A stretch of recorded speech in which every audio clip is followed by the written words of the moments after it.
بسم اللہ الرحمن الرحیم۔ ابتدا ہے رب ذوالجلال کے بابرکت نام سے، جس نے بلبل کو گیت، بہاروں کو پھول، گٹاؤں کو مستی، چشموں کو روانی اور سمندروں کو طغیانی بخشی۔ درود بیچتا ہوں نبی آخر الزماں پر جو شاہد و جہان ہے۔ عزیز طلبہ، میں ہوں عرفان اللہ احساس۔ آج کا ہمارا ٹاپک ہے سبق اخلاق نبوی صلی اللہ علیہ وسلم ہے، مصنف مولانا شبلی نعمانی ہے، اور آج ہم یہ دو ٹاپکس کریں گے۔ پہلا ہے حسن خلق اور دوسرا ہے ایثار۔ کل ہم نے مداومت عمل ٹاپک کیا تھا، امید ہے آپ نے اس کو صحیح طریقے سے ذہن نشین کر لیا ہوگا۔ تو آج حسن خلق پڑھیں گے۔ حسن خلق کا مطلب ہے اچھے اخلاق، خوبصورت اخلاق، بہترین اخلاق۔ تو کس کے اچھے اخلاق؟ جیسے نام سے واضح ہے، سبق کا نام اخلاق نبوی صلی اللہ علیہ وسلم ہے، تو حضور پاک صلی اللہ علیہ وسلم کے اخلاق کے حوالے سے ہم اس ٹاپک میں پڑھیں گے، اس پیراگراف میں پڑھیں گے۔ سب سے پہلے کچھ باتیں میں آپ کو بول دوں۔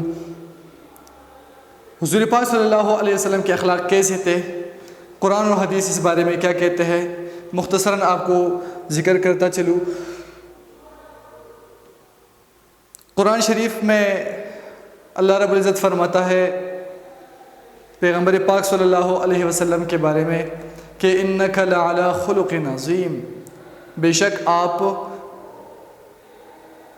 کو خلق عظیم عطا کیا گیا ہے، آپ اخلاق کے اعلیٰ درجے پر فائز ہیں۔ اور حضور پاک صلی اللہ علیہ وسلم فرماتے ہیں کہ انما بعثت لاتمم مکارم الاخلاق، مجھے بہترین اخلاق کی تکمیل کے لیے بھیجا گیا ہے، یعنی مجھے حسن اخلاق کی تکمیل کے لیے بھیجا گیا ہے۔ تو اور ایک حدیث میں ہے ان اکمل المؤمنین ایمانا احسنہم خلقا، کامل مومن وہ ہے جس کے اخلاق اچھے ہو۔ اور ایک دفعہ صحابہ نے حضرت عائشہ رضی اللہ عنہا سے پوچھا کہ حضور پاک صلی اللہ علیہ وسلم کے اخلاق کیسے تھے، تو انہوں نے کہا کہ حضور پاک صلی اللہ علیہ وسلم کا اخلاق قرآن ہی تھا۔ تو آئیے دیکھتے ہیں مصنف کیا لکھتے ہیں۔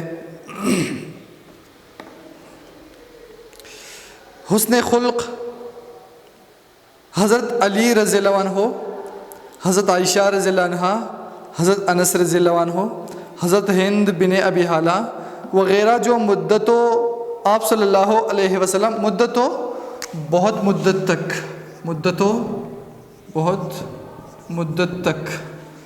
جو مدتوں آپ صلی اللہ علیہ وسلم کی خدمت میں رہے تھے، ان سب کا متفقاً بیان ہے کہ آپ صلی اللہ علیہ وآلہ وسلم نہایت نرم مزاج، خوش اخلاق اور نیک سیرت تھے۔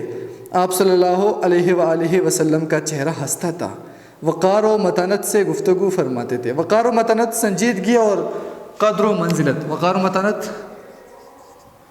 سنجیدگی اور قدر و منزلت۔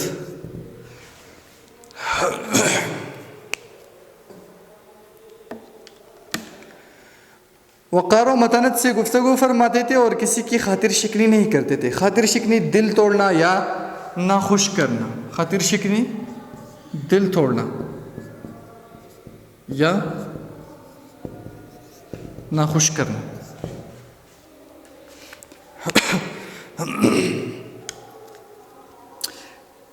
ایک یہ دل توڑنا،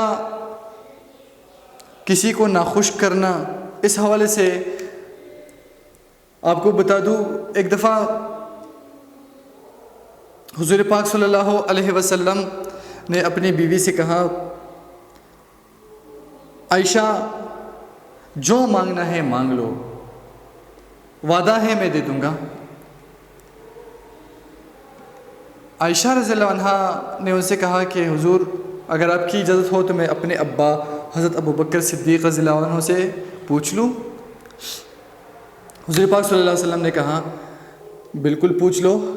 وہ حضرت ابوبکر صدیق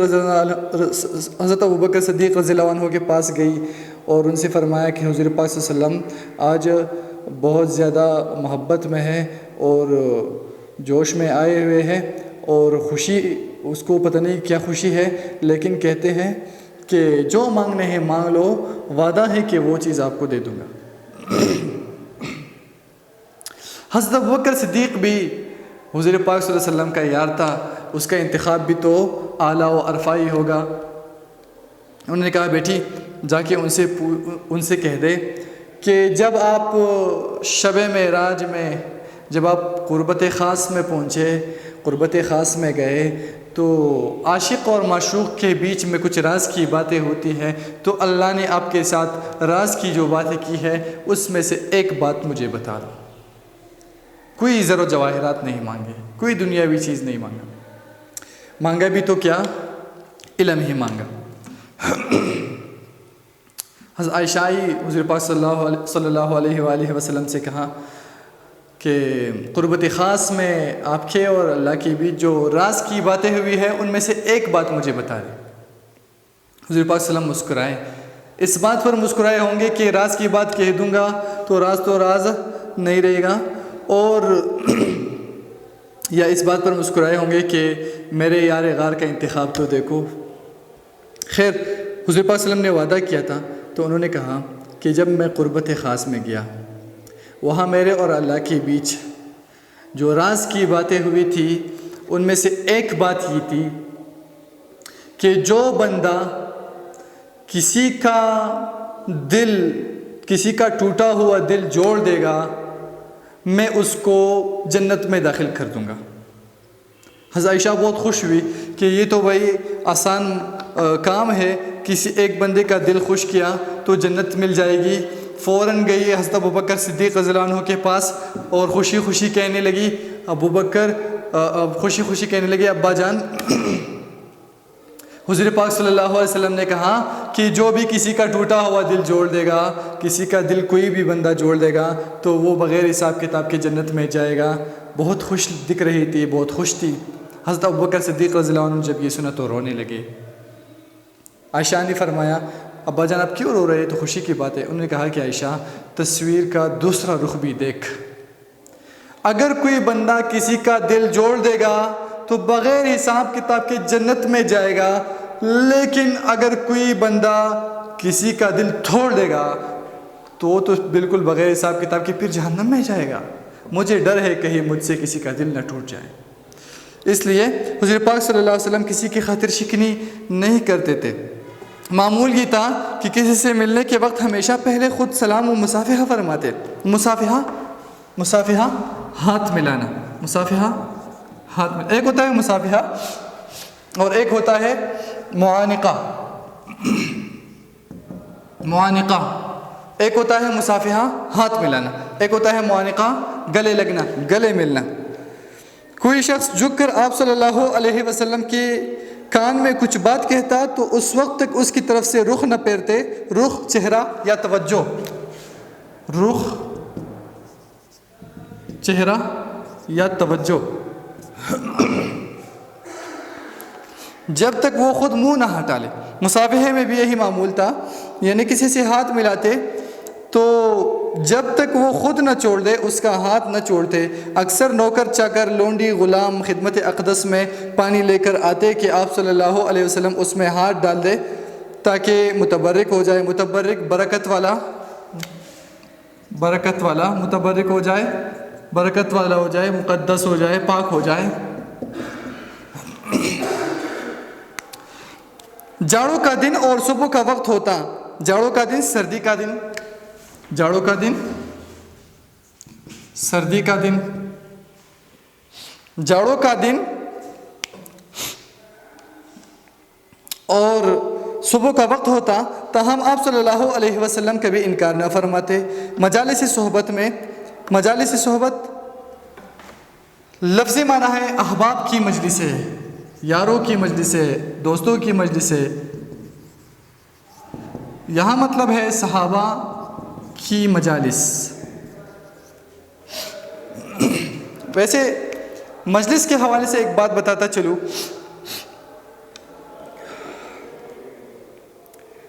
سوال یہ پیدا ہوتا ہے کہ ہم مجلس میں جائیں گے تو کہاں پر بیٹھیں گے؟ یہاں تو خیر بات الگ ہے کہ کہ یہاں تو بات وہ ہو رہی ہے کہ جب جگہ نہیں ہوتی تھی تو نبی علیہ السلام اپنی چادر مبارک بچھاتے تھے لوگوں کے لیے کہ آپ میری چادر پر بیٹھیں. لیکن میں آپ کو بتا رہا ہوں کہ ہم اگر کہیں کسی مجلس میں جائیں تو کہاں پر بیٹھیں گے؟ تو وہی اچھی بات یہ ہے کہ ہم کسی بھی مجلس میں جائیں تو وہاں کمزور جگہ پر بیٹھیں، اعلیٰ جگہ پر نہ بیٹھیں، اچھی جگہ پر نہ بیٹھیں، بلکہ سب سے کمزور جگہ پر بیٹھیں. اس کے پھر دو پہلو ہیں. اگر ہم اس مجلس میں جن کے ہاں گئے ہیں اگر ہم ان کو بہت عزیز ہے اور ہم ان کے بہت پیارے ہیں اور وہ بندہ ہمیں بہت چاہتا ہے تو وہ آ کے ہمیں کہے گا ارے بھائی یہاں کیوں بیٹھے ہو، آ جاؤ یار یہاں بیٹھو، تو ہمیں صحیح جگہ، اچھی جگہ اور خوبصورت جگہ پر بٹھائے گا. ہماری عزت بڑھ جائے گی، ہماری عزت اس سے گھٹے گی نہیں. لیکن اگر ہم پہلے سے ہی اچھی جگہ پر بیٹھے ہیں اور ہم سے زیادہ کوئی اور بندہ اس کا جن کے ہاں ہم گئے ہیں اس کا کوئی عزیز ہے، ہم سے زیادہ عزیز ہے، تو وہ بندہ اگر ہمیں پھر کہے کہ بھائی یہ جگہ اس کے لیے چھوڑو، تو بھائی یہ شرم کی بات ہے تھوڑی سی.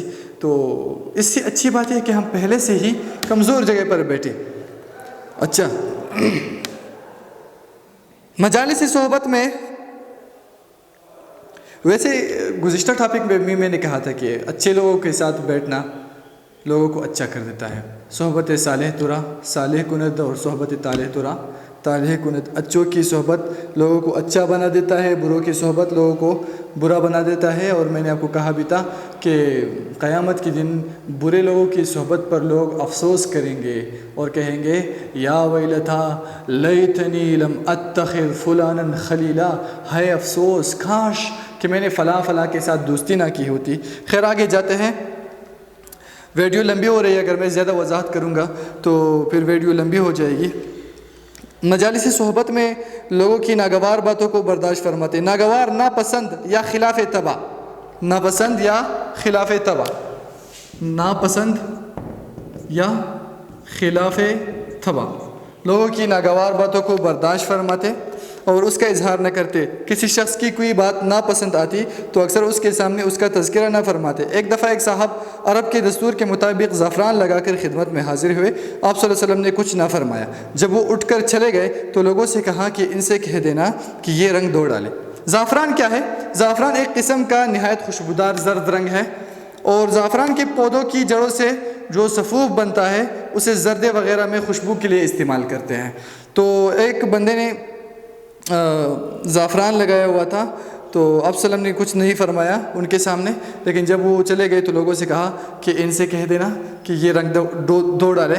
مجلس نبوی صلی اللہ علیہ وسلم میں جگہ بہت کم ہوتی تھی. جو لوگ پہلے سے آ کر بیٹھ جاتے ان کے بعد جگہ باقی نہیں رہتی تھی.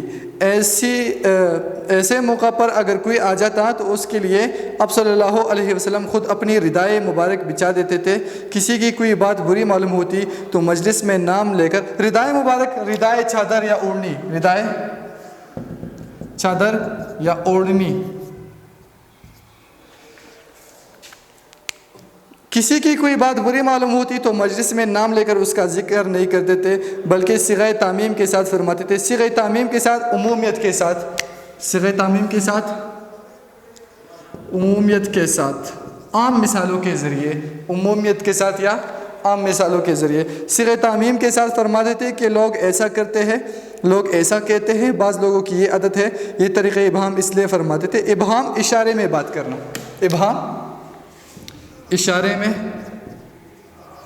بات کرنا. یہ طریقہ ابہام اس لیے فرماتے تھے کہ شخص مخصوص کی ذلت نہ ہو اور اس کے احساس غیرت میں کمی نہ آ جائے. اگلا ٹاپک ایثار ہے، لیکن میرے خیال سے ویڈیو زیادہ لمبی ہو رہی ہے تو انشاءاللہ یہ ایثار والا ٹاپک انشاءاللہ اگلے لیکچر میں پڑھیں گے اور میرے خیال سے یہ کافی بھی ہے. تو آپ اس کو خوب پڑھیں، ریڈ آؤٹ بھی کریں، اس کے میننگ پر بھی غور کریں. جہاں بھی کویشچن ہو اور کوئی مسئلہ ہو تو اسکرین پر میرا نمبر آپ کو دکھ رہا ہے، تو اس نمبر پر آپ رابطہ کر سکتے ہیں یا اسکول کے نمبر پر آپ کال کر سکتے ہیں یا اسکرین پر جو نمبر ہے واٹس ایپ نمبر بھی ہے، اس پر آپ پوچھ سکتے ہیں.